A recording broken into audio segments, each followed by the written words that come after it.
Hello students, welcome to our YouTube channel आधुनिक JEE and initiative of आधुनिक digital classes.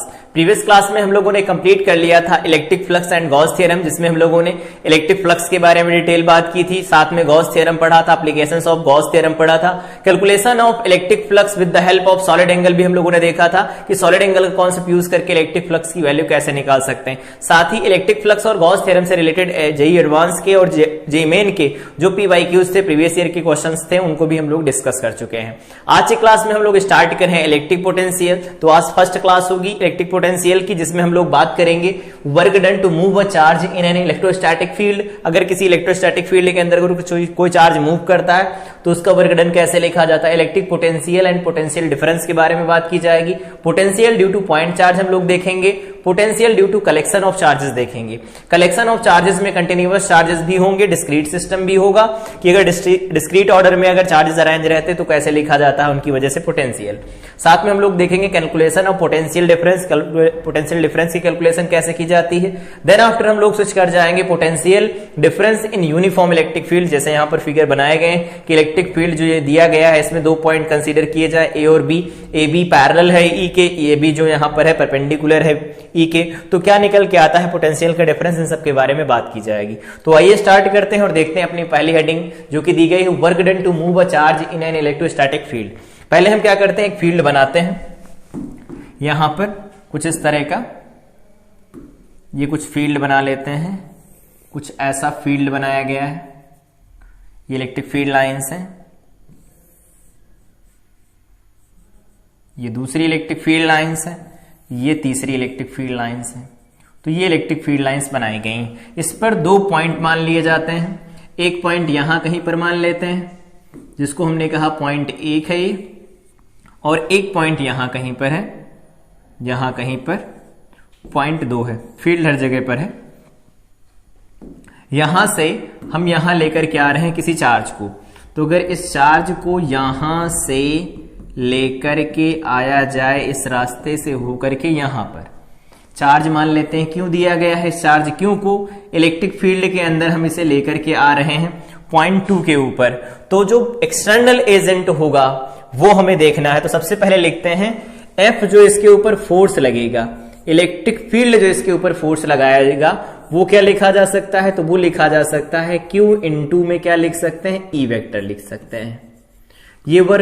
ये जो force लगाएगा कौन लगाएगा, इलेक्ट्रिक फील्ड। इलेक्ट्रिक फील्ड इस चार्ज के ऊपर कितना फोर्स लगाएगा, Q × E से लिख सकते हैं। अगर हमें इसको मूव कराना है एक पॉइंट से दूसरे पॉइंट की तरफ, मान लेते हैं 1 से 2 पर लेकर के जा रहे हैं, तो बाहर से हमें वर्क डन करना पड़ेगा इस फील्ड के अगेंस्ट। तो अगर वर्क डन करेंगे तो F एक्सटर्नल अगर लिखा जाए तो अप्रोक्सीमेट इसके बराबर हमें लगाना पड़ेगा फोर्स, तो -Q E लिखा जाएगा। यहां पर माइनस साइन ये डिनोट करता है कि जो फोर्स हमें लगाना होगा वो अपोजिट डायरेक्शन में लगाना होगा E के। तो W एक्सटर्नल जो F एक्सटर्नल लिखा जाएगा वो -Q × E लिखा जाएगा।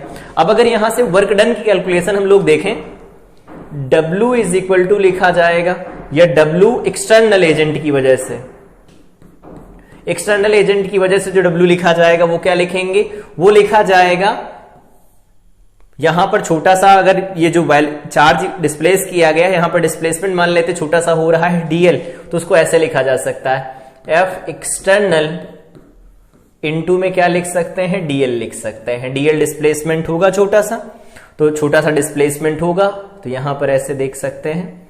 ये हमारे पास प्लस का क्यों चार्ज होगा, इस पर इधर काम कर रहा होगा इलेक्ट्रिक फील्ड का फोर्स,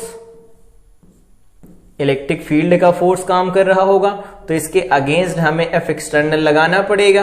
तो F एक्सटर्नल ये लगाएंगे तो इसके अलाउंग जो डिस्प्लेसमेंट है वो dl दिया गया। तो अगर हम लोग इसे फर्दर सॉल्व करें तो क्या लिखा जाएगा, F एक्सटर्नल की वैल्यू क्या है हमारे पास, -Q × E दे रखी है वेक्टर फॉर्म में, डॉट में क्या है dl।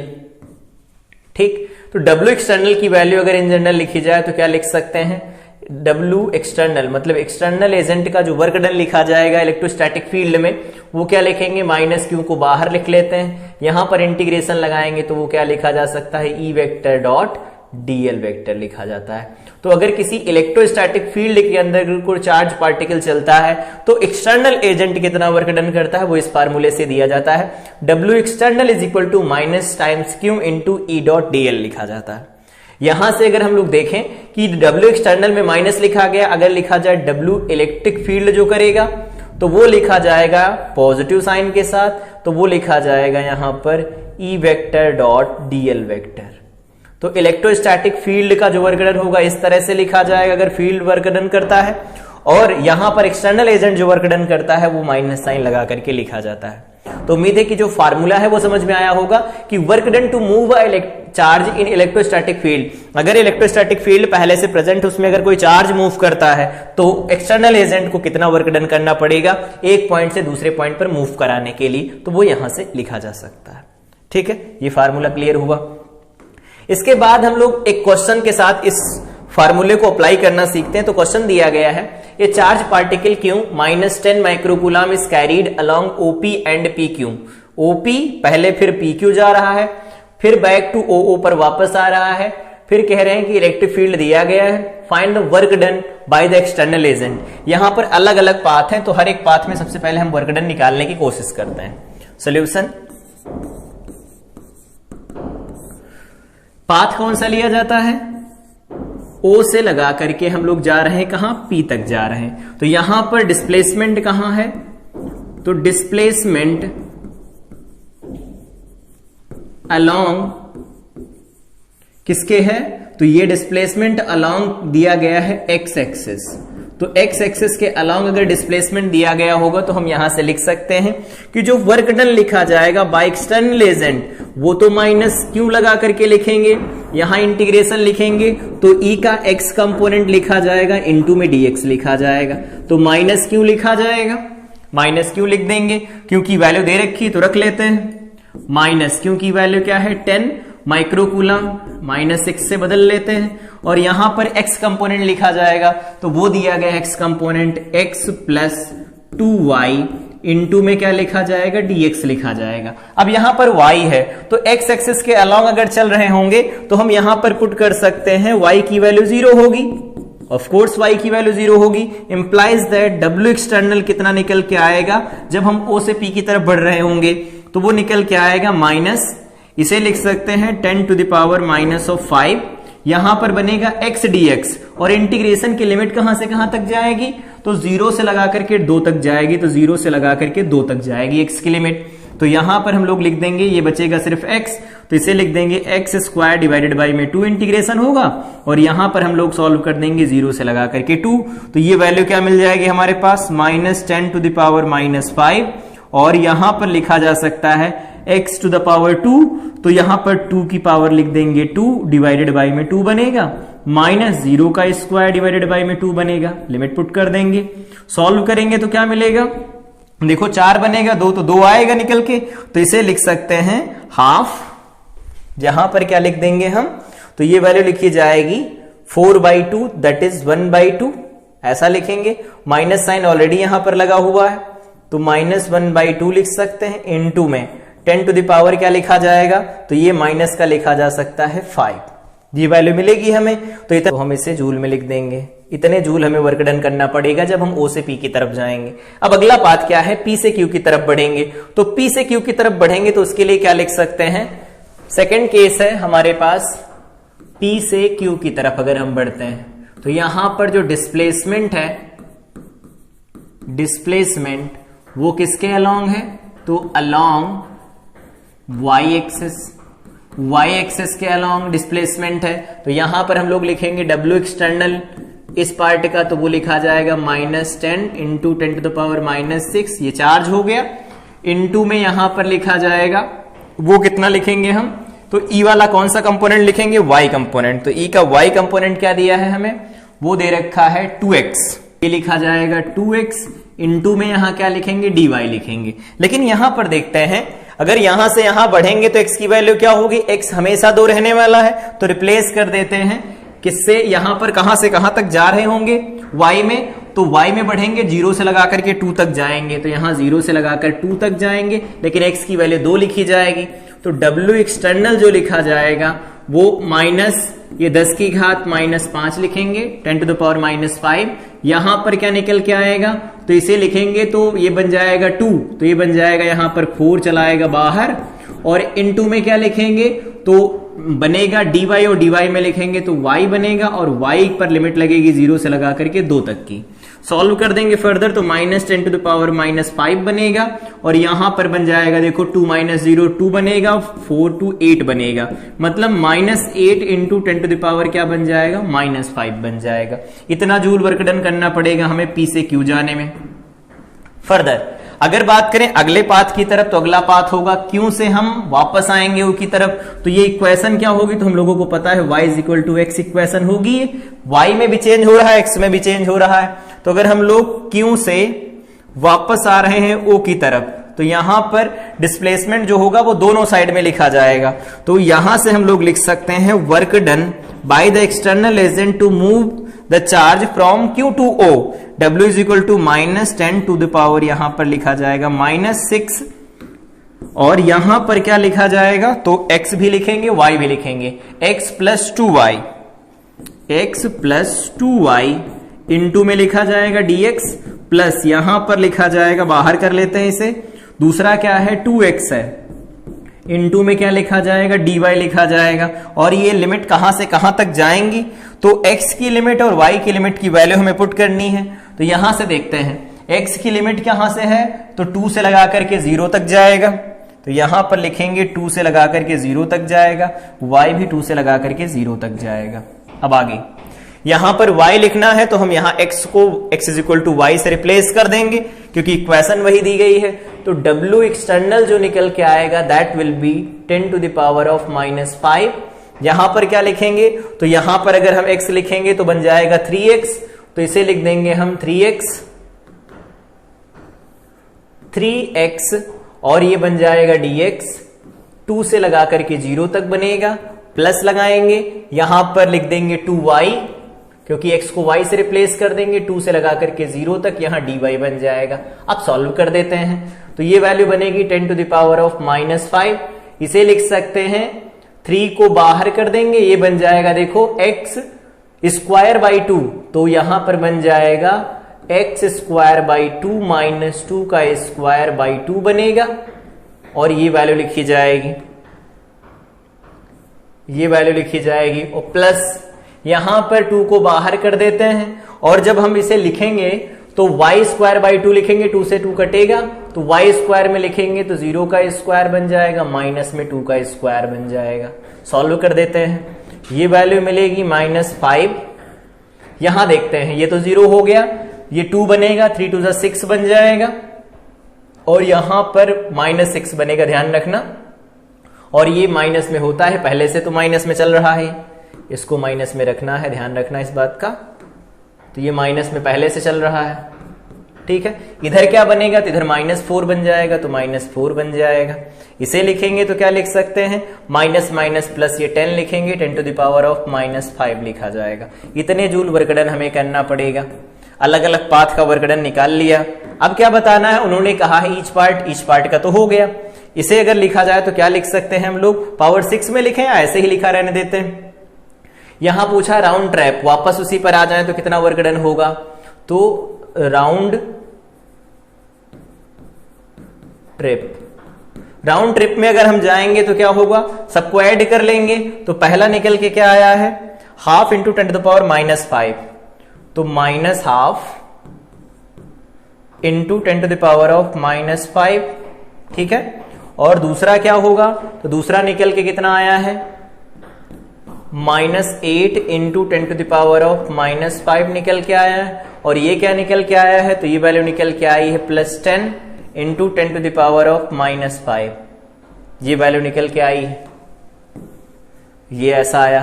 अब अगर हम लोग इसे सॉल्व करें तो क्या निकल के आएगा, यहां तो ये वैल्यू निकल के आ गई, ये सारी वैल्यू लिख गई, सारी वैल्यू लिख गई। इसमें ये वाली वैल्यू देखते हैं दोबारा, ये बनेगा 2² 2, तो 2² 2 ऊपर बचेगा, यहां पर क्या होगा, तो ये वैल्यू लिखी जाएगी -2 इंटू 10 टू द पावर -5। अगर यहां पर ये वैल्यू रखते हैं दोबारा से तो 2 इंटू 10 टू द पावर -5 बनेगा, 2 into 10 to the power of -5, तो ये बनेगा 10 टू द पावर ऑफ -5। अब सॉल्व करें, देखो इसे क्या बनेगा, तो ये 2 into 10 to the power -5, 8 into 10 to the power -5 बनेगा, तो 8 और 2 बन जाएगा 10, तो ये ओवरऑल बनेगा -10 इंटू 10 टू द पावर -5, और यहां पर देखो प्लस का 10 लिखा है, into 10 to the power of -5 मिला, इज इक्वल टू क्या निकल के आएगा, 0 निकल के आएगा। तो यहां पर वैल्यू निकल के आई थी जो, और यहां पर वैल्यू निकल के आई, और फाइनल वैल्यू जो ये मिली, इन सबको अगर ऐड करते हैं तो ये वैल्यू 0 मिलती है। और जब ऐसा होता है तो याद रखेंगे कि ई जो लिखा गया होगा या ई किसी भी डायरेक्शन में दिया गया होगा, राउंड हम शेप में जाते हैं, अगर राउंड ट्रिप में जाते हैं तो वर्क डन जब 0 निकल के आता है तो कहते हैं यहां पर जो फील्ड होगा वो किस नेचर का होगा, कंजर्वेटिव नेचर का होगा, कंजर्वेटिव नेचर का होगा। तो फील्ड कंजर्वेटिव होता है, इस बात को ध्यान रखेंगे। साथ में क्या होता है, स्टैटिक भी होता है, स्टैटिक होता है और कंजर्वेटिव होता है। तो इस क्वेश्चन का सिर्फ मतलब ये था कि अगर किसी इलेक्ट्रिक फील्ड के अंदर अगर क्लोज्ड पाथ के अलाउंग हम मूव करते हैं तो उस टोटल क्लोज्ड पाथ के अलाउंग मूव करने में जो एक्सटर्नल एजेंट द्वारा वर्क डन किया जाता है वो 0 निकल के आता है। इसी के लिए क्वेश्चन करवाया, और यहां पर हम लोगों ने फार्मूला भी देखा कि फार्मूला बनता क्या है। इलेक्ट्रिक फील्ड में अगर एक्सटर्नल एजेंट वर्क डन करता है माइनस क्यों ई डॉट डीएल लिखा जाता है, यहां क्यों लिखते हैं ई डॉट डीएल लिखते, माइनस नहीं लगाते जब इलेक्ट्रिक फील्ड खुद वर्क डन करेगा। ठीक, आगे अगर बात करें इस क्वेश्चन के बाद, तो यहां पर कॉन्सेप्ट पढ़ना हमें इलेक्ट्रिक पोटेंशियल क्या होता है। इलेक्ट्रिक पोटेंशियल का कॉन्सेप्ट पढ़ने से पहले हम यहां समझते हैं कि ये पोटेंशियल होता क्या है और ये आता कैसे। तो हम लोगों ने जब स्टार्टिंग में चार्ज के बारे में पढ़ा था तो पढ़ा था प्लस चार्ज है, ये यहां पर ये प्लस चार्ज है, पास रखे जाते हैं तो एक दूसरे को रिपेल करते हैं, और ये नेगेटिव चार्ज है, यहां पर ये नेगेटिव चार्ज दिया गया है, पास रखे जाते हैं तो ये रिपेल करते हैं। लेकिन अगर एक पॉजिटिव चार्ज रखा गया हो और एक नेगेटिव चार्ज रखा गया हो तो एक दूसरे को अपनी तरफ अट्रैक्ट करते हैं। ठीक, तो अगर ये अट्रैक्ट कर रहे हैं, रिपेल कर रहे हैं एक दूसरे को, अगर चार्जेस फिक्स नहीं है, एक चार्ज को दूसरे चार्ज के पास ले जाए, जैसे एक पॉजिटिव चार्ज है दूसरे पॉजिटिव चार्ज के पास जा रहा है और ये चार्ज फिक्स नहीं है, तो इसके रिपल्सन को जब जैसे जैसे बढ़ता जाएगा इसका रिपल्सन, ये मूव करने लगेगा, तो फोर्स लगेगा रिपल्सन का, कूलॉम्स लॉ से हम लिख लेंगे उसे Q1 Q2 by are square से। लेकिन ये मूव करेगा तो डिस्प्लेसमेंट आएगा, force into displacement work done होता है। तो रिपल्सन और अट्रैक्शन की वजह से यहां पर आ जाती है एबिलिटी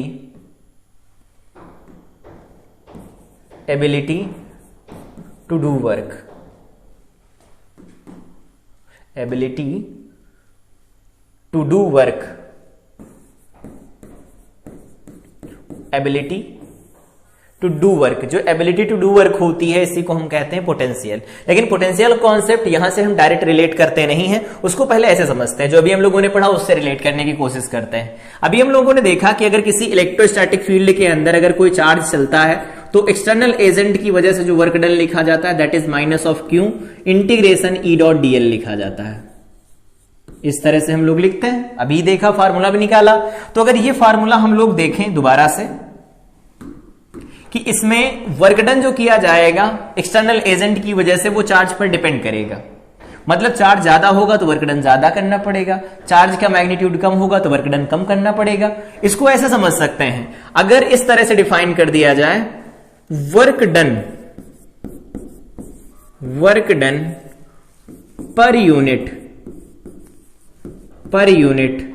पॉजिटिव चार्ज,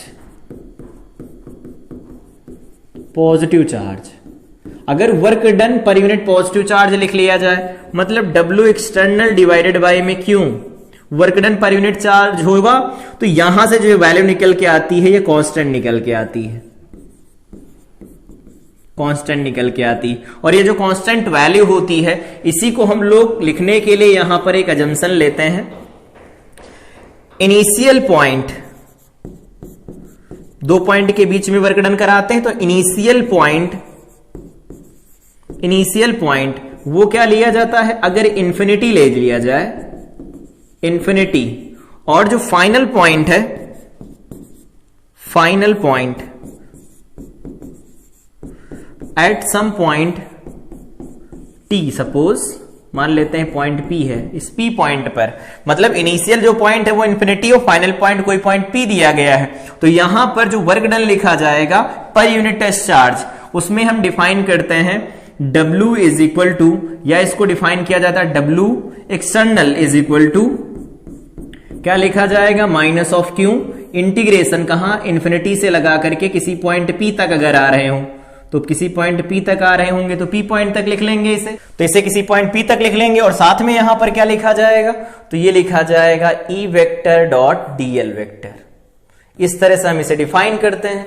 तो इस तरह से डिफाइन करते हैं तो पर यूनिट जो charge, positive charge work done होता है, उसको डिफाइन किया जाता है ऐसा कि अगर पर unit positive charge work done है वो कांस्टेंट है, तो कांस्टेंट किसी पॉइंट पर जो वैल्यू डिफाइन की जाती है पर यूनिट पॉजिटिव चार्ज के लिए, इसी को कहा जाता है इलेक्ट्रोस्टैटिक पोटेंशियल। Electrostatic potential. तो इलेक्ट्रोस्टैटिक पोटेंशियल क्या होता है, electrostatic potential is a work done per unit positive test charge in bringing a unit positive charge from infinity to a certain point P। कोई भी पॉजिटिव यूनिट चार्ज है, अगर उसको infinity से किसी पॉइंट P तक लेकर के आया जाता है, तो जो वर्क डन होता है उसी को हम कहते हैं उस पॉइंट पर पोटेंशियल होगा। इसको डिफाइन कैसे किया जाता है, तो पोटेंशियल एट पॉइंट P जब डिफाइन करते हैं तो इसकी वैल्यू इस तरह से लिखी जाती है, माइनस ऑफ, यहां पर क्या लिख देंगे, E vector dot dl vector, E vector dot dl vector. तो E vector dot dl vector लिखा जाता है इन्फिनिटी से लगाकर किसी पॉइंट P तक। ये होता है इलेक्ट्रोस्टैटिक पोटेंशियल।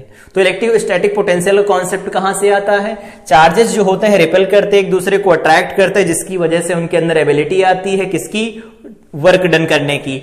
वर्क डन अगर हम इनिशियल पॉइंट को, यहां पर वर्क डन का मतलब दो पॉइंट के बीच में देखते हैं, जैसे यहां पर हम लोगों ने अभी देखा, ये वर्क डन होता है किसी पॉइंट 1 से लगाकर किसी पॉइंट 2 तक, ये किसी पॉइंट 1 से लगाकर के किसी पॉइंट 2 तक, 1 से लगाकर के 2 तक, ये 1 से लगाकर के 2 तक है। तो 1 से लगाकर के 2 तक जो वर्क डन यहां पर किया जा रहा है, वही पॉइंट यहां पर हम लोग दोबारा लिख रहे हैं कि एक पॉइंट से दूसरे पॉइंट में वर्क डन कर रहे हैं, तो एक पॉइंट को मान लिया जाता है इन्फिनिटी रेफरेंस के लिए, और यहां दूसरा पॉइंट जो है कोई सर्टेन पॉइंट है, सपोज वो P है, तो इन्फिनिटी से P तक वर्क डन जो किया जाता है पर यूनिट पॉजिटिव टेस्ट चार्ज, तो पर यूनिट पॉजिटिव टेस्ट चार्ज जो लिखा जाता है वो पोटेंशियल लिखा जाता है किसी पॉइंट P पर। ठीक है, तो इलेक्ट्रोस्टैटिक फील्ड के अंदर किसी P पॉइंट पर पोटेंशियल लिखना हो तो हम कहेंगे यूनिट पॉजिटिव टेस्ट चार्ज को इन्फिनिटी से उस पॉइंट तक लाने में जो वर्क डन किया जाएगा बाय द एक्सटर्नल एजेंट, वो क्या होगा, पोटेंशियल होगा। इस पोटेंशियल के बारे में यहां पर लिखा भी गया है, the potential at any observation point, suppose वो पॉइंट P है, of a static electric field is defined as the work done by the external agent. दूसरा भी तरीका कह सकते हैं, negative of work done by the electrostatic field in slowly bringing a unit positive charge from infinity, देखो यहां लिखा गया from infinity to the observation point. Slowly क्यों मूव कराया जाता है, स्लोली मूव हम इसलिए कराते हैं, स्लोली अगर हम मूव कराएंगे तो काइनेटिक एनर्जी जो होगी वो अप्रोक्सीमेट 0 रहेगी, तो वर्क डन जो होगा वो स्टोर होगा किस फॉर्म में, पोटेंशियल एनर्जी के फॉर्म में। आगे हम लोग इसका कॉन्सेप्ट पढ़ेंगे, पोटेंशियल एनर्जी के फॉर्म में स्टोर होता है। तो स्लो मूव कराने का सिर्फ ये मतलब होता है। वर्क एनर्जी थ्योरम अगर अप्लाई करें हम लोग तो पता है क्या होता है, डेल्टा के इज इक्वल टू लिखा जाता है, या डेल्टा के plus delta U is equal to क्या लिखते हैं, वर्क डन। ऐसा ही तो लिखा जाता है work energy theorem, work energy theorem, work done इस तरह से लिखा जाता है। तो अगर काइनेटिक एनर्जी अप्रोक्सीमेट 0 रहती है, स्लोली मूव कराएंगे तो पोटेंशियल एनर्जी में वर्क डन स्टोर हो जाएगा। तो इसका मतलब यही होता है कि स्लो मूव कराने से ये फायदा है कि जो वर्क डन होगा वही इसकी पोटेंशियल एनर्जी के फॉर्म में स्टोर हो जाएगा। ठीक है, आगे हम लोग रिलेट करना सीखेंगे। तो पोटेंशियल क्या होता है वो हम लोगों ने देखा कि एक्सटर्नल एजेंट जब वर्क डन करता है तो क्या होता है, जितना चार्ज ज्यादा होगा उतना वर्क डन करना पड़ता है। इनिशियल पॉइंट और फाइनल पॉइंट, रेफरेंस पॉइंट को अगर हम लोग बदलें, इनिशियल इन्फिनिटी हो, फाइनल पॉइंट क्या हो, कोई सर्टेन पॉइंट P हो, उनके बीच में अगर वर्क डन किया जाता है तो पर यूनिट पॉजिटिव टेस्ट चार्ज जितना भी वर्क डन किया जाएगा that is potential at that point P। तो ये हो गया इलेक्ट्रिक पोटेंशियल। यहां पर डेफिनेशन भी लिखी गई है, बुक इस लैंग्वेज में लिखना चाहो तो लिख सकते हो। यहां पर हम लोगों ने देख लिया कि एक्चुअल क्या था इलेक्ट्रोस्टैटिक पोटेंशियल। ठीक है, डेफिनेशन लिखी जाती है, work done in bringing a unit positive test charge from infinity to a certain point in electrostatic field is electrostatic potential या electric potential. It is denoted by P, ये मतलब V से denote किया जाता है. V एट पॉइंट P इस तरह से रेफरेंस लाइन पर लिखा जाता है. अगर हम लोग बात करते हैं कि ये कैसी स्केल मतलब क्वांटिटी है, तो पोटेंशियल एक स्केलर क्वांटिटी है. स्केलर क्वांटिटी है. स्केलर क्वांटिटी तो स्केलर क्वांटिटी है, तो ध्यान रखेंगे जब भी चार्जेस का सम किया जा रहा होगा, चार्जेस यहां पर विद साइन लिए जाएंगे. तो स्केलर क्वांटिटी है. यूनिट, तो यूनिट अभी हम लोगों ने देख लिया कि क्या होता है. पोटेंशियल इस तरह से दिया जाता है. पोटेंशियल, तो पोटेंशियल अगर इस तरह से दिया जाता है तो हम लोग ये कह सकते हैं यूनिट इसकी क्या लिखी जाएगी. तो पोटेंशियल की यूनिट लिखा जाएगी E इंटू में डीएल. तो एक तो आएगा न्यूटन पर कूलम इंटू मीटर, तो यहां से ऐसा लिखा जाता है. एक तो यूनिट हो जाती है वोल्ट, और दूसरी यूनिट जो लिखी जाती है वो क्या लिखी जाती है, वर्क डन. वर्क डन मतलब जूल, और डिवाइडेड बाय में क्या होगा, per unit positive test charge that is coulomb. इन दोनों में रिलेशन भी यही होता है, 1 joule per coulomb is equal to 1 volt. ये रिलेशन होता है. तो यहां से ये वोल्ट निकल के आता है. तो अगर ये वोल्ट होगा, डीएल को नीचे ले जाएंगे तो वोल्ट पर मीटर, इलेक्ट्रिक फील्ड की जो यहां पर यूनिट निकल के आती, वोल्ट पर मीटर यहीं से निकल के आती है. तो ये स्केलर क्वांटिटी, इसकी यूनिट वोल्ट या जूल पर कूलम लिखी जाती है. तो ये चीज समझ में आई होगी कि इलेक्ट्रोस्टैटिक पोटेंशियल को हम लोग डिफाइन कैसे करते हैं और ये कैसी क्वांटिटी है, फिजिकल क्वांटिटी. तो अगर दो चार्जेस के बीच में फोर्स काम करता है तो उसका वेक्टर रिप्रेजेंटेशन इलेक्ट्रिक फील्ड देता है. ग्राफिकल रिप्रेजेंटेशन हम लोगों ने पढ़ा था फील्ड लाइंस की वजह से. स्केलर अगर रिप्रेजेंटेशन की बात करें, स्केलर फॉर्म में अगर हमें समझाना हो तो उसके लिए हम पोटेंशियल डिफाइन करते हैं. इसके आगे है potential due to a point charge. ये एक फार्मूला है, बोर्ड का डेरिवेशन भी है. तो ये कैसे निकल के आता है, इसको हम लोग डेराइव करते हैं.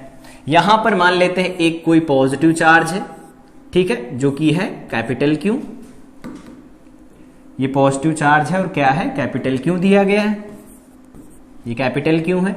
यहां से कुछ डिस्टेंस पर एक पॉइंट दिया गया है P, और यहां से यहां तक का सेपरेशन कितना है, दैट इज R दिया गया है. यहां कहीं पर इंफिनिटी है, यहां इंफिनिटी है. यहां से हम लोग लेकर के आ रहे हैं एक टेस्ट चार्ज को.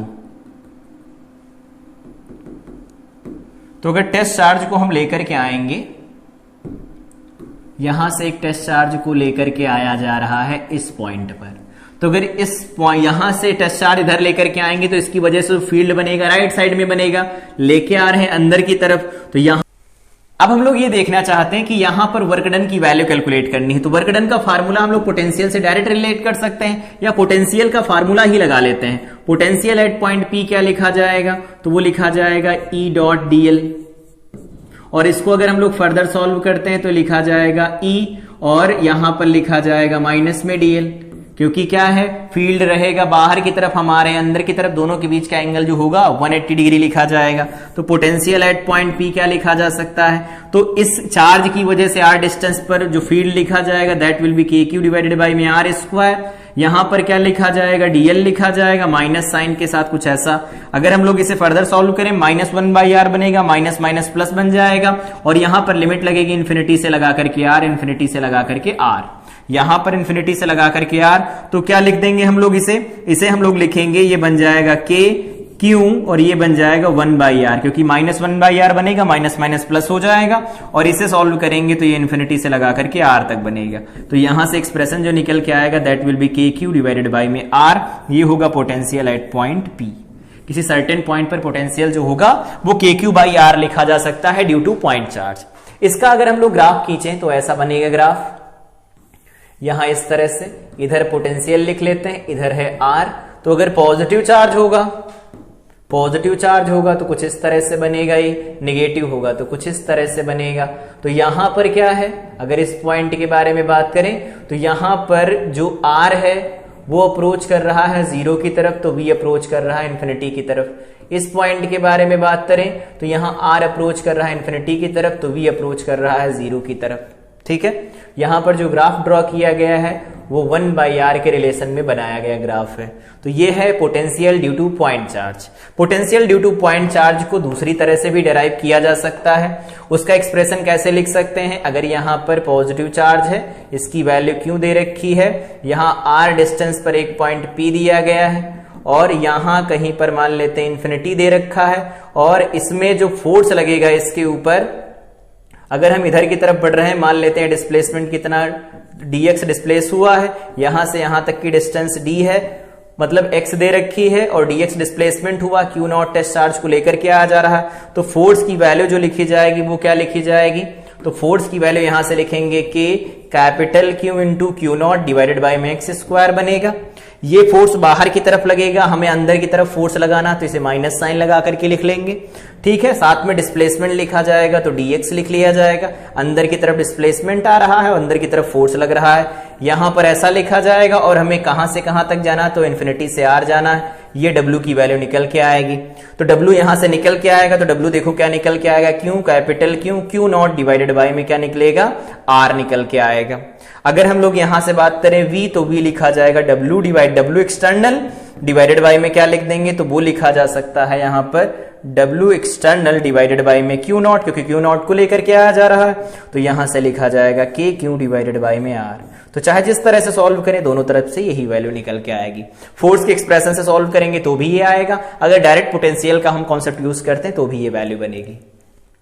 तो ये हो गया potential due to point charge. अगर हम बात करते हैं कि कोऑर्डिनेट फॉर्म में दिया गया हो, पोजीशन वेक्टर के फॉर्म में दिया गया हो, तो हम पोटेंशियल कैसे लिखते हैं? चार्ज रखा गया क्यों पर, पोटेंशियल चाहिए p पर, ये r1 दिया गया, ये r2 तो समझ में आ रहा होगा, ये बनेगा r2 माइनस r1 वेक्टर। ठीक है, तो अगर r2 माइनस r1 वेक्टर वो बनेगा, तो हम लोग लिख सकते हैं potential at point p is equal to क्या लिखा जाएगा? kq डिवाइडेड बाई में r का मतलब क्या होगा? r2 vector minus r1 vector का मॉड बनेगा।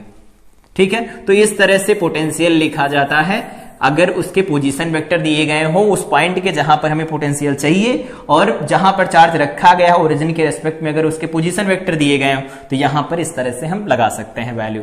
तो पता है कि v at point p kq divided by r2 minus r1। r2 होगा पोजीशन वेक्टर होगा पॉइंट p का, r1 होगा पोजीशन वेक्टर पॉइंट q का, मतलब चार्ज q जहां पर रखा गया होगा उसका पोजीशन वेक्टर r1 दिया गया होगा।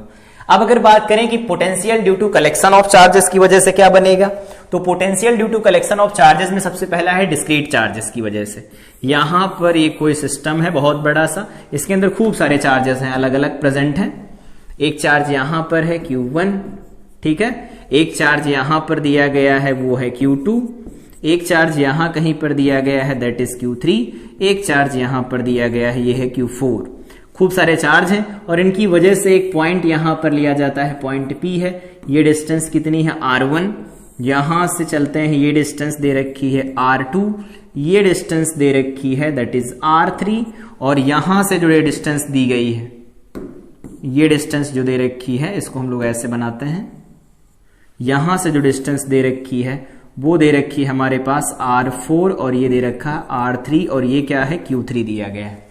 तो अगर इन सभी डिस्क्रीट चार्जेस, यहां पर चार्जेस जो है अलग अलग हैं, इन दोनों के बीच में कोई फिजिकल कांटेक्ट नहीं है, तो इन सब की वजह से जो P पर पोटेंशियल बनता है वो ऐसे लिखा जाता है potential at point P that will B kQ1 divided by में R1 plus kQ2 divided by में R2 लिखा जाएगा। ध्यान ये रखेंगे चार्जेस जो लिखे जाएंगे विद साइन लिखे जाएंगे, प्लस kQ3 डिवाइडेड बाई में बन जाएगा R3 plus dot dot dot, final जो बनेगा that will B kQn divided by में Rn। इसको ऐसे भी तो लिखा जा सकता है potential at point P, k को बाहर ले लेते हैं, समेशन लगा देते हैं, I varies from 1 to n, यहां पर क्या लिखा जा सकता है? Qi डिवाइडेड बाई में Ri। इस तरह से भी लिखा जा सकता है। तो ये हो जाएगा डिस्क्रीट चार्जेस की वजह से। अगर कई सारे चार्जेस प्रेजेंट हो तो उनकी वजह से किसी पॉइंट पर पोटेंशियल क्या लिखा जाता है, सबकी वजह से उस पॉइंट पर पोटेंशियल निकालेंगे, फिर उसका अलजेब्रिक सम लिख देंगे, वो वैल्यू हो जाएगी नेट पोटेंशियल की एट पॉइंट P। इसके बाद अगर हम लोग आगे बढ़ें तो आगे है कंटिन्यूअस चार्ज की वजह से इसे हम कैसे लिख सकते हैं। तो कंटिन्यूअस चार्ज में हम लोगों ने पढ़ा था कि कौन कौन से डिस्ट्रीब्यूशन होते हैं, तो 3 तरह के डिस्ट्रीब्यूशन लिखे जाते हैं। वो डिस्ट्रीब्यूशन क्या होते हैं? सबसे पहले अगर हम बात करें छोटा सा चार्ज अगर dq लिखा जाए, क्योंकि कंटिन्यूअस चार्ज डिस्ट्रीब्यूशन में चार्जेस कंटिन्यूअसली डिस्ट्रीब्यूटेड होंगे तो डी क्यू लिखा जाए तो लैम्डा इंटू में डी एल लिखा जा सकता है, या फिर इसको हम लोग सिग्मा इंटू डी ए लिख सकते हैं, या फिर हम इसको लिख सकते हैं रो इंटू डी बी। ये किस केस में है तो linear charge distribution, linear charge distribution इसको हम लोग डिटेल में पढ़ चुके हैं दो क्लास में, इसीलिए यहां पर नहीं पढ़ रहे हैं। ये क्या होता है surface charge distribution, surface charge distribution हो गया। इसे लिखा जाए तो ये होता है वॉल्यूम चार्ज डिस्ट्रीब्यूशन।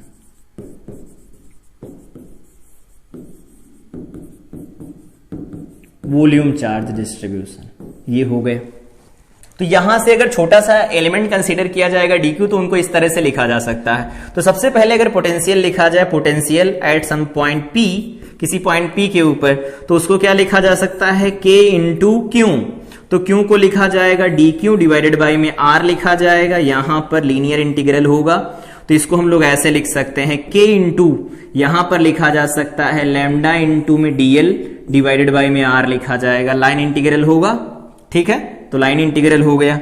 इस वाले को ऐसे भी तो लिखा जा सकता है, इसको ऐसे भी लिख सकते हैं k इंटू में लगा के यहां लिख सकते हैं सिग्मा इंटू डी ए। अगर एरिया सरफेस चार्ज डिस्ट्रीब्यूशन होगा तो इस तरह से लिखा जा सकता है, सरफेस इंटीग्रल होगा।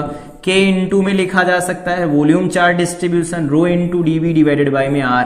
r का फंक्शन भी हो सकते हैं रो, सिग्मा और लैम्डा। तो किसी पॉइंट p पर पोटेंशियल कंटिन्यूअस चार्ज डिस्ट्रीब्यूशन की वजह से इस तरह से लिखा जा सकता है।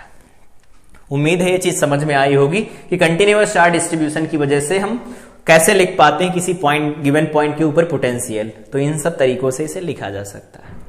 अलग अलग क्लास में हम लोग सेपरेट क्लास में इसे कवर कर चुके हैं। जब फोर्स पढ़ रहे थे वहां भी कंटिन्यूअस चार्ज डिस्ट्रीब्यूशन पढ़ा था, फील्ड पढ़ रहे थे वहां भी पढ़ा था, यहां पर भी पढ़ लिया।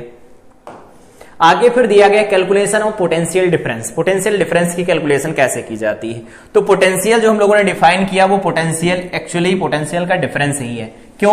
क्योंकि दो पॉइंट दिए गए हैं, एक पॉइंट इन्फिनिटी, एक कोई सर्टेन पॉइंट, दो पॉइंट के बीच में पोटेंशियल को डिफाइन किया गया, तो पोटेंशियल डिफरेंस तो वो भी है, लेकिन ये किसी दो अलग अलग पॉइंट के लिए डिफाइन किया जाएगा, जिसमें दोनों के दोनों पॉइंट जो हो सकते हैं वो उनमें से कोई इन्फिनिटी हो भी सकता है, नहीं भी हो सकता है। तो दो पॉइंट अगर लिखे गए हैं तो यहां पर हम लोग डिफाइन करेंगे।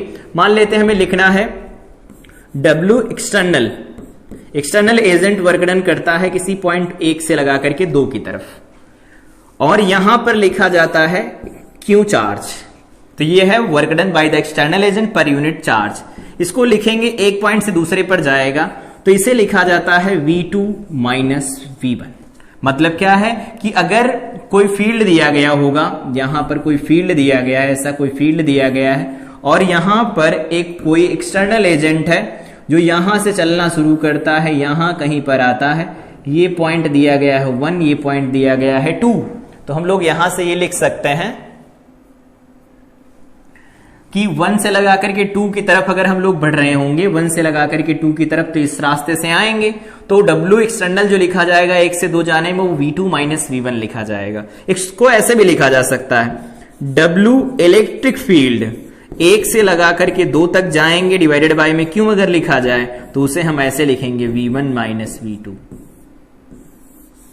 अभी क्या था, अभी हम लोग पढ़ रहे थे पोटेंशियल, तो पोटेंशियल को डिफाइन किया था इन्फिनिटी और किसी पॉइंट के बीच में। पोटेंशियल का जो डिफरेंस डिफाइन होता है, जिसको हम वोल्टेज भी कहते हैं, वो दो किसी भी सर्टेन पॉइंट के बीच में डिफाइन किया जाता है। मतलब एक पॉइंट से दूसरे पॉइंट में जाने में जो वर्क डन करना पड़ेगा, उसका जो यहां VA होगा, पोटेंशियल V1 होगा, यहां का पोटेंशियल V2 होगा, तो V2 माइनस V1 वैल्यू लिखी जाती है 1 से 2 में जाने पर जो वर्क डन लिखा जाएगा। इस चीज को ऐसे भी समझ सकते हैं, जैसे W एक्सटर्नल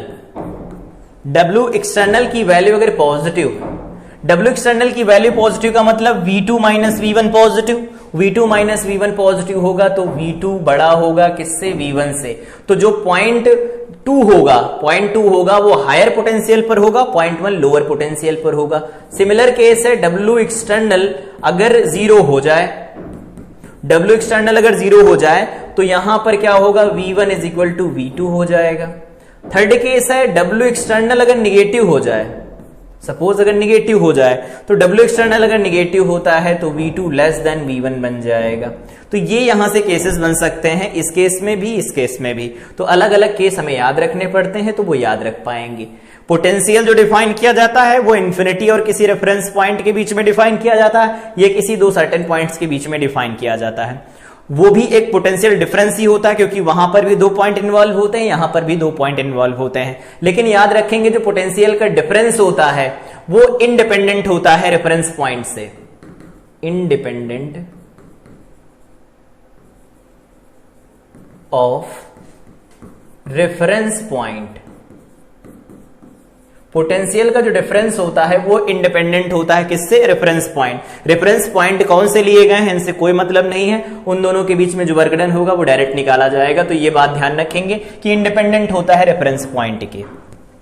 अगर बात किया जाए कि कैलकुलेशन कैसे की जा सकती है, तो पोटेंशियल निकालेंगे कैसे? ए पॉइंट दिया गया है, बी पॉइंट दिया गया है, ऐसा कुछ है, और इसमें इलेक्ट्रिक फील्ड ई लगाया गया है। तो अगर हम लोग ए पॉइंट और बी पॉइंट के बीच में पोटेंशियल की वैल्यू लिखें तो क्या लिख सकते हैं? जैसे यहां पर अगर हम लोग लिखते हैं potential at point A minus potential at point B is equal to क्या लिखा जाएगा? तो वो लिखा जाएगा minus E vector dot A B vector, ऐसा लिखा जाएगा।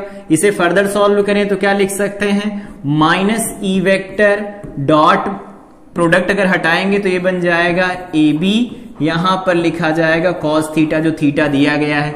ए बी कॉस थीटा क्या होगा? अगर ये ए बी है तो ए बी कॉस थीटा ये डेल्टा एक्स ही तो होगा।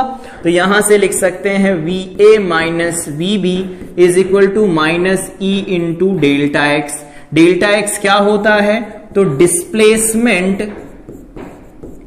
Displacement along electric field E. Electric field E के अलोंग डिस्प्लेसमेंट है। तो V A minus V B को डेल्टा भी लिख सकते हैं, लिख पाएंगे ऐसा। और इसको अगर यहां लिखा जाए तो इसे लिख सकते हैं ई वेक्टर का मॉड इनटू में डेल्टा एक्स, ऐसा भी लिख सकते हैं इसे। तो इसे ऐसे लिखेंगे कि ई की वैल्यू अगर लिखी जाए तो इसे लिखा जा सकता है delta V by delta x. यहां पर अगर वेक्टर फॉर्म में हम लोग इसे लिखते हैं तो इस तरह से लिखा जाएगा, यहां पर जैसे दिया गया था डॉट प्रोडक्ट के साथ। अगर स्केलर में लिखते हैं माइनस साइन को हटा करके तो इस तरह से लिखा जाता है। अब देखो V की यूनिट क्या होती है? तो वो यूनिट होती है वोल्ट, और यहां पर आ जाएगा पर, तो ये लिखा जाएगा वोल्ट पर मीटर। ये यूनिट किसकी हो जाती है? तो इलेक्ट्रिक फील्ड की एक दूसरी यूनिट यहां से निकल के आती है। तो अगर हम थीटा एंगल पर किसी इलेक्ट्रिक फील्ड में चलते हैं तो displacement always will be considered in the direction of electric field। Electric field की डायरेक्शन में यहां पर डिस्प्लेसमेंट कंसीडर किया जाएगा।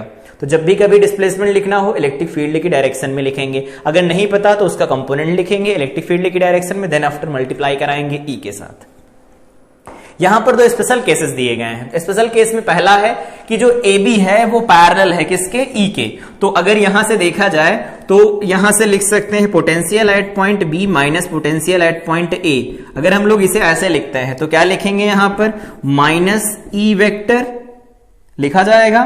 तो इसे ऐसे लिख देते हैं, माइनस प्लस अब डायरेक्ट हटा करके ऐसे लिख देते हैं ई इंटू में यहां से यहां तक का डिस्टेंस डेल्टा एक्स, अभी पढ़ा ई डॉट डेल्टा एक्स होता है E into displacement along electric field. तो यहां से यहां की डायरेक्शन में इलेक्ट्रिक फील्ड में डिस्प्लेसमेंट इस तरह से लिखा जाएगा। सिमिलर अगर ऐसे लिखा जाए V A minus V B तो ये क्या लिखा जाएगा? तो ये लिखा जाएगा minus E into delta x. ऐसा क्यों होगा?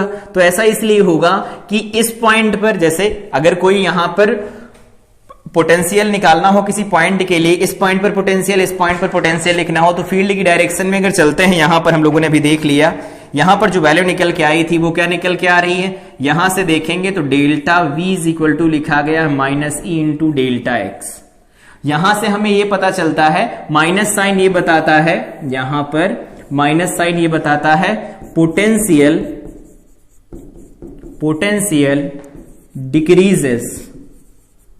decreases in the direction of electric field.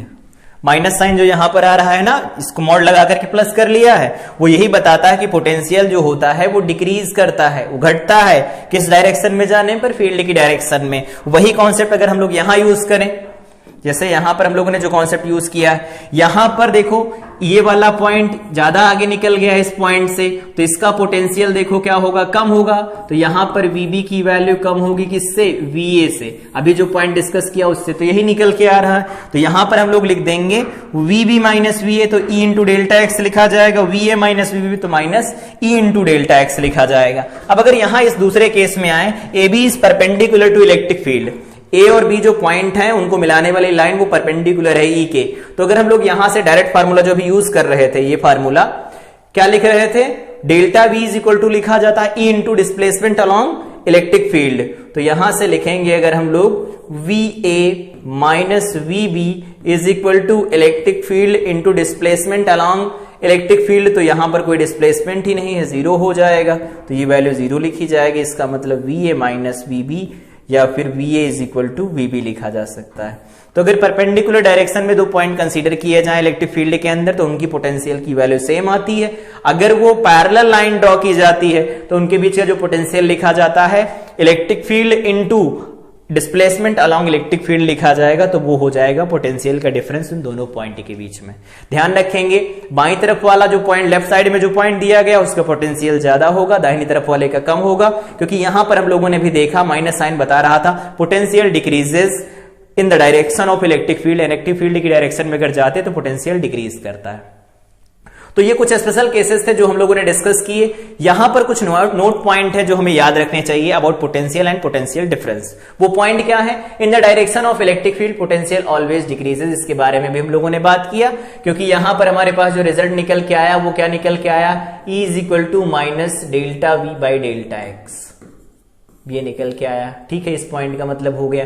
दूसरा है the difference of potential between two point is called potential difference. ठीक है, अभी हम लोगों ने डेफिनेशन भी देखी, इसको हम वोल्टेज भी कहते हैं।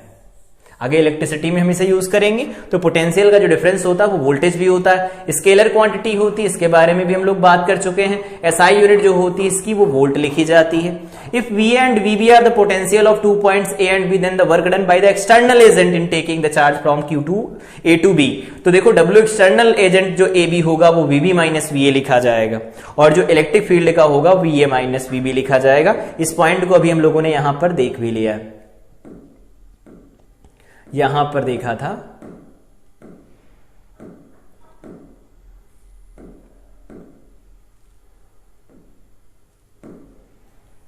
यहां पर देखा था एक्सटर्नल एजेंट में माइनस, इलेक्ट्रिक फील्ड जब वर्क डन करता है तो वो प्लस से लिखा जाता है, और ये माइनस से, क्योंकि इलेक्ट्रिक फील्ड जो फोर्स लगाएगा उसकी अपोजिट डायरेक्शन में हमें फोर्स लगाकर एक्सटर्नल वर्क डन करना पड़ता है। और यहां पर पोटेंशियल के लिए हम लोगों ने भी देख ही लिया है फार्मूला। यहां पर पोटेंशियल के लिए फार्मूला देखा तो देखो डब्ल्यू एक्सटर्नल निकल के आ रहा, वी निकल के आ रहा, अलग अलग केस के लिए अलग अलग वैल्यू निकल के आ रही। तो वही पॉइंट यहां पर लिखा गया है, यहां पर तो उसी पॉइंट को हाईलाइट करके यहां पर लिखा गया है कि अगर ए से बी जाते हैं, यहां पर दो पॉइंट दिए गए हैं, एक पॉइंट ए दिया गया है और एक पॉइंट यहां पर बी दिया गया है। तो वही कह रहे हैं कि अगर हम ए से बी की तरफ जा रहे हैं, इधर से इधर की तरफ जा रहे हैं, तो डब्ल्यू एक्सटर्नल जो होगा, डब्ल्यू एक्सटर्नल कहां से कहां, तो ए से बी तक जाने में उसे लिखा जाएगा V B minus V A into में क्या लिखेंगे, जो चार्ज ले जाया जा रहा है। और इलेक्ट्रिक फील्ड जब लिखेंगे तो वो वैल्यू उसी तरह से लिखी जाएगी, क्योंकि माइनस का डिफरेंस होता है दोनों में। कुछ और पॉइंट्स है, जैसे potential difference between two point is independent of reference point. अभी हम लोगों ने बात की कि रेफरेंस पॉइंट से इंडिपेंडेंट होता है पोटेंशियल का डिफरेंस। साथ में यहां पर देखा पोटेंशियल जो होता है वो भी पोटेंशियल का डिफरेंस ही होता है, बात किया था अभी। दो पॉइंट कंसीडर करते हैं, एक पॉइंट इन्फिनिटी लिया जाता है, एक पॉइंट कोई सर्टेन पॉइंट होता है। तो potential at a point, in fact potential difference between the potential at the point and infinity, किसी पॉइंट P और इन्फिनिटी के बीच का जो यहां पर लिखा जाता है potential delta V, that is potential at point P। ये क्या है, potential at point P, at point P। तो ये भी एक तरह का पोटेंशियल का डिफरेंस होता है। तो ये आज की क्लास थी जिसमें हम लोगों ने इन सारी चीजों को कवर किया कि वर्क डन कैसे कैलकुलेट किया जाता है। अगर इलेक्ट्रिक फील्ड के अंदर अगर कोई चार्ज पार्टिकल को ले जाना हो अगेंस्ट इलेक्ट्रिक फील्ड, तो धीरे धीरे लेकर के जाते हैं। धीरे धीरे ले जाने का मतलब क्या होता है कि जितनी भी एनर्जी, पोटेंशियल एनर्जी इसके अंदर बनेगी वो वर्क डन के बराबर लिखी जा सकती, क्योंकि वहां पर काइनेटिक एनर्जी 0 लिखी जाएगी according to work energy theorem, क्योंकि डेल्टा के plus delta U is equal to क्या लिखा जाता है, वर्क डन लिखा जाता है। तो डेल्टा के की वैल्यू अगर 0 लिखी जाएगी तो टोटल वर्क डन कहां जाएगा, पोटेंशियल एनर्जी में जाएगा। तो आगे हम लोग यहां पर बात करेंगे इलेक्ट्रोस्टैटिक पोटेंशियल तो हो ही गया, यहां पर हम लोग पढ़ेंगे पोटेंशियल एनर्जी क्या होती, साथ में हम लोग देखेंगे इक्विपोटेंशियल सरफेस और उससे जुड़े कुछ इंपॉर्टेंट पॉइंट्स देखेंगे। तो ये कंप्लीट आज की क्लास थी जिनमें हम सारी चीजों को कवर कर चुके हैं। अगली क्लास में जब हम लोग मिलेंगे तो बात कर रहे होंगे इलेक्ट्रोस्टैटिक पोटेंशियल एनर्जी की, जिसमें हम लोग पढ़ेंगे इक्विपोटेंशियल सरफेस और उससे कुछ जुड़े इंपॉर्टेंट पॉइंट्स डिस्कस करेंगे। तो तब तक इस क्लास को रिवाइज करें। Till then I wish you all the best.